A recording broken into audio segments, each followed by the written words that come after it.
Aquí recibimos a Mauricio Álvarez, vocero de la ONG Coendú, que se trabaja por la conservación de las especies nativas de Uruguay. Y vamos a hablar del tema de esta firma que se dio por parte de la Presidencia de la República a un decreto que permite la caza nocturna de los ciervos axis y de los jabalíes. Bienvenido, ¿cómo estás? Bueno, muchas gracias. ¿Qué tal? Buen día. Buenos días. Queremos saber, bueno, a muchos nos llama la atención, ¿no?, que se hable de caza nocturna en nuestro país. Los que no somos conocedores del tema, nosotros, por ejemplo, no tenemos idea de cómo es el tema de la regulación de la caza.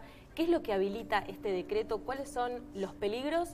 Y si hay también algo en pro, algo para que favorece la situación. O en todo caso, si tienen conocimiento de una fundamentación, más allá de que uno pueda ser defensor de la vida animal, ¿no? Bueno, la caza nocturna en realidad estuvo prohibida en forma total hasta el año 2022, cuando recuerdan aquel decreto que también fue movido, hasta tocó la imagen pública de la calle en aquel momento, que en aquel momento ese decreto quiso hacer lo que estaría haciendo hoy, porque más allá de flexibilizar a favor de gestores de turismo cinegético, más que nada de plumas, ese decreto también quería incluir al jabalí y al axis como caza nocturna. Aquel decreto, que fue muy controversial, mostró también a un presidente que, bueno, nos lo dijo en la cara, que es cazador y que ha decretado en pro de caza, de que no había pasado por el ministerio de Adrián Peña, y eso generó que ese decreto del 2022 saliera con errores de redacción, fruto de no pasar por jurídica y por todo el ministerio, que fue Adrián Peña lo firmó ahí prácticamente. Sí, fue algo express, rápido, sin mucho análisis. Y quedó el jabalí afuera. O sea, en el 2022 pasó justamente, se quiso dejar el jabalí como caza nocturna y no se pudo. Luego, por todo lo que generó, obviamente pasaron 2 años de quietud, y ahora, bueno, antes de irse creo que quiere subsanar lo que quiso hacer en aquel momento con este decreto, que el axis lo incluye, pero ya estaría incluido. El axis ya tenía incluida la caza nocturna desde el año 2022, el ciervo axis, que es el que en las películas vemos como Bambi, ¿no? O sea, es esa especie que ambas son especies exóticas invasoras, hay que decirlo. El fundamento que el decreto da, a diferencia del 2022, que ponen un fundamento turístico, es más, en un decreto firmado también por el Ministerio de Turismo, en este caso hablan de la conservación de la biodiversidad, y eso es lo que a nosotros más que nada nos causa una sensación como de esa risa tragicómica, ¿no? Porque si hay un interés en la biodiversidad, el gobierno ha mostrado absolutamente caminos contrarios en cosas mucho más fuertes que lo que puede generar el chancho jabalí, que es el que estaríamos habilitando en este decreto, la caza nocturna. ¿Es una plaga? Perdón, antes de avanzar. ¿Qué significa que sea una plaga, un animal exótico? La definición de plaga en realidad en Uruguay se da desde un punto de vista productivo. O sea, es más, tenemos declarado plaga 2 especies nada más en Uruguay, que es el jabalí, una de ellas, y el garibaldino, que es una especie nativa, otra.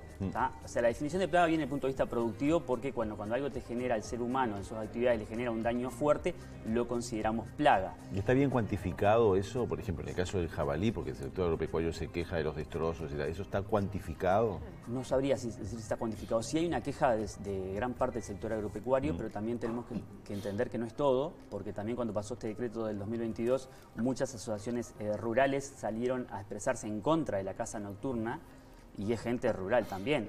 Acá yo lo tengo que decir, la mayoría de los cazadores que se ven beneficiados con este decreto no viven en el medio rural. O sea, yo vivo en el medio rural, por ejemplo. Y ellos van desde la ciudad al medio rural a satisfacer... Pero está la fiesta del jabalí, ¿no? Sí, no recuerdo en varias ciudades. En varias ciudades. Sí, el jabalí hoy es el símbolo de la caza en Uruguay por excelencia. Y bueno, lo que acá se está habilitando es la caza nocturna, que ya sucede, pero sucedía en forma ilegal, con muy baja fiscalización de parte del Estado.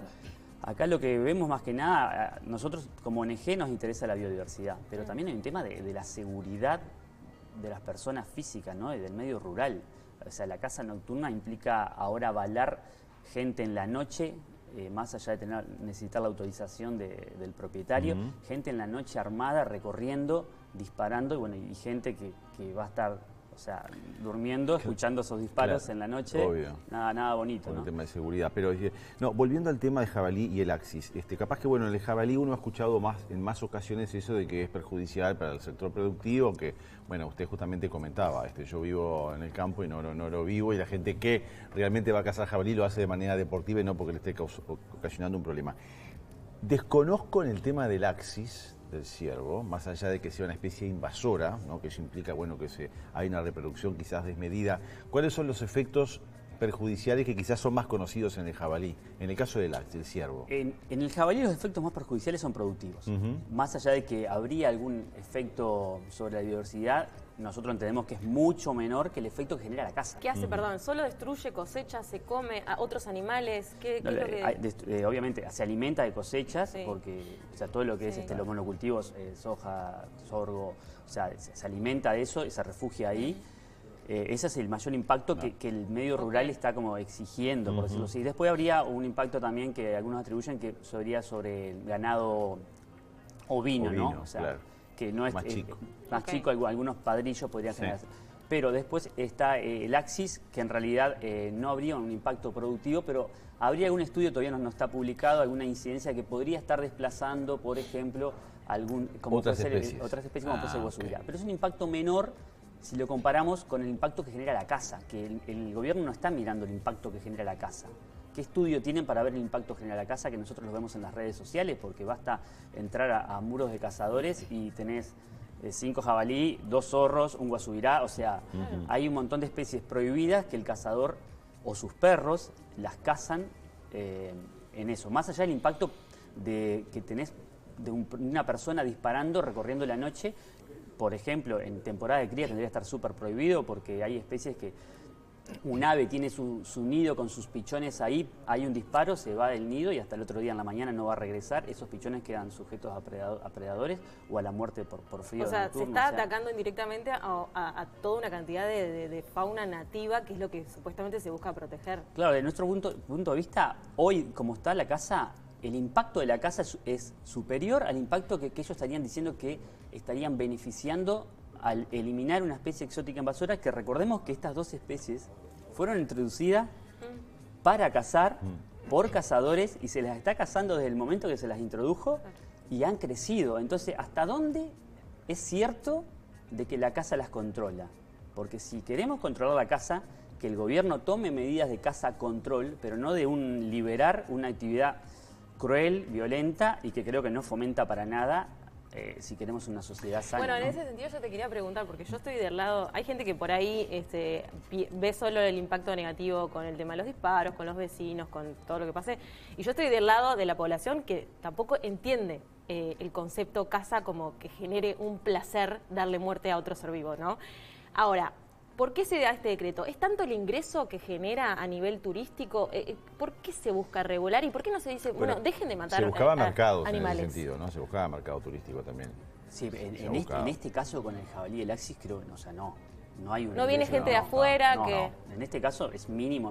Esto es más que nada interno. El propio la calle caza jabalí con perros. O sea, esto es más que nada satisfacer un grupo minoritario, intereses personales del presidente y gente que piensa como él. En el caso del turismo internacional viene más que nada por caza de plumas y algunos cotos de caza, donde tienen otras presas, que el jabalí no es la estrella. O sea, estamos hablando de... Acá en Uruguay, no sé si saben, pero hay cotos de caza, lamentablemente falta fiscalización y control. Ayer justo me decían de un coto de caza medio abandonado, pegado al área protegida Quebrada de los Cuervos, que tiene los alambres rotos, ciervos colorados, muflones, es un montón de especies que también son exóticas invasoras. Y que, o sea, si hay una preocupación real por la biodiversidad, bueno, ataquen un montón de cosas. Yo digo, mencionaste en varias ocasiones el tema impacto, ¿no? O sea, o por lo menos en que capaz que no existen los trabajos adecuados de medición de impacto cuando hablamos de una situación o de otra. Si esto se dejara a la libre evolución, ¿no? ¿Cuál sería también el impacto? Porque evidentemente que cuando hay una especie invasora que, valga la redundancia, invade, también va alejando otras especies, va ocupando terreno y va así como un disparo hace que un ave se vaya y capaz que no vuelva porque se fue espantada por el disparo, también el avance de algunas especies invasoras implica una modificación biológica en lo que tiene que ver con la presencia de otros animales, ¿no? ¿Eso está medido de alguna manera? No, esos estudios no están medidos y lo que me da también para responderte es... hay que ver cómo se amolda luego el ambiente y hay un nuevo equilibrio. Que, por ejemplo, hay unos estudios de Gran Bretaña, de Mayer y Bayer, que, por ejemplo, sostienen que la caza, ellos lo demuestran en realidad, que el jabalí con una caza indiscriminada como está teniendo, ¿no? Cuando la especie responde teniendo más hembras reproductivas mucho más jóvenes, ya en 8 o 10 meses, y mayor fertilidad. Entonces, la propia especie se defiende de una forma que quizás hasta crezca más de lo que crecería naturalmente si no fuera perseguido. Hay estudios de eso. Entonces, si vos realmente te preocupa el jabalí, cazalo con trampas, donde agarrás la piara completa, donde no hay una persecución, un impacto a la biodiversidad por caza nocturna. ¿Por qué no lo hacen? Porque no hay una preocupación real en la biodiversidad. Acá hay satisfacer un deporte de caza, nicho claro. de un grupo pequeño de gente que le gusta matar como placer, y lo estamos avalando en este caso desde la Presidencia de la República. ¿Y los controles, Mauricio? ¿Qué se sabe de los controles en la noche? Ya se sabe, hay caza nocturna sin ningún tipo de fiscalización desde antes, digo. ¿Qué va a pasar ahora? Las rutas ahora? a veces en determinadas épocas, ¿no? Semana de turismo, capaz que ahí se profundiza un poco. Después yo no veo... En turismo aumenta, y acá, como bien decían, el control se puede dar en los caminos vecinales y en la ruta, que es un control post, ¿no? O pre si lo parás, pero al no, por ejemplo, al no tener una licencia de cazador, difícil haber un control pre, porque te paran, vos vas con perros o con armas, te paran, mostrás lo de las armas y decís voy a cazar. Y es más, el decreto del 2022, otro impacto muy fuerte negativo que tuvo, que fue muy criticado incluso por quienes estuvieron en este tema antes, fue que quitó la obligatoriedad a la hora de un permiso de caza, porque el ciervo axi necesita permiso de caza, por ejemplo. Quitó la obligatoriedad que había hasta el 2022 para pedir el permiso, decir dónde vas a cazar y contar con el permiso del propietario. Okay. Eso permitía al ministerio anteriormente hacer el control. Claro. Porque vos pedías un permiso para ciervo axis o para patos y tenías que decir el padrón, el ministerio podía ir a ese padrón. Ahora el ministerio no sabe dónde estás cazando. O sea, no tiene la posibilidad ni siquiera de controlar lo que da permiso. Entonces, hubo una flexibilización mucho mayor en este último gobierno hacia la caza. Y bueno, y la estamos cerrando con esto, que esperemos que se revierta en el momento. Claro. Y ustedes, por ejemplo, más allá de dar, como estás ahora, ¿no? Dando esta visión pública de vuestra opinión, digo, ¿qué otros cometidos o qué otras acciones pueden, no sé, adoptar en función de esto que está pasando? ¿Hay algo más? Bueno, mirá, no sé si se enteraron, pero nosotros ahora cerramos el tercer concurso de dibujo para niños, que fue un éxito. Llegamos a los 19 departamentos, casi 550 dibujos. Y había que dibujar una especie en peligro, y los niños tenían que, bueno, aparte de dibujar la especie en peligro, poner cuáles eran las amenazas que esa especie en peligro tenía. Y bueno, la segunda amenaza que salió fue la caza. O sea, hay un tema, hay que concientizar, y creo que los valores de la sociedad tienen que ir cambiando si tenemos más empatía. Los dibujos los pueden ver en el Instagram, @coendui. Ahí están todos publicados. Publicamos los dibujos de todos los niños, o sea, de los 550 dibujos publicados, hay algunos que realmente gustan. Hay que arrancar ahí, ¿no? Concientizando. Sí, y cómo los niños vienen, ¿no? Con otro chip del tema de la empatía con los animales, sí, con la el biodiversidad, con el ambiente. Sí. Y capaz que estamos en un siglo en el que habría que empezar a cambiar desde arriba. Que nos enseñen un poco, ¿no? Los pequeños. Porque bueno, no digo, o sea, nos alimentamos de animales en general, no todos, pero digo, no es lo mismo que esto, ¿no? Que una caza que se da por diversión. Claro. Y basta ver los videos y yo no puedo creer que haya una risa cuando hay el una sufrimiento animal tan grande.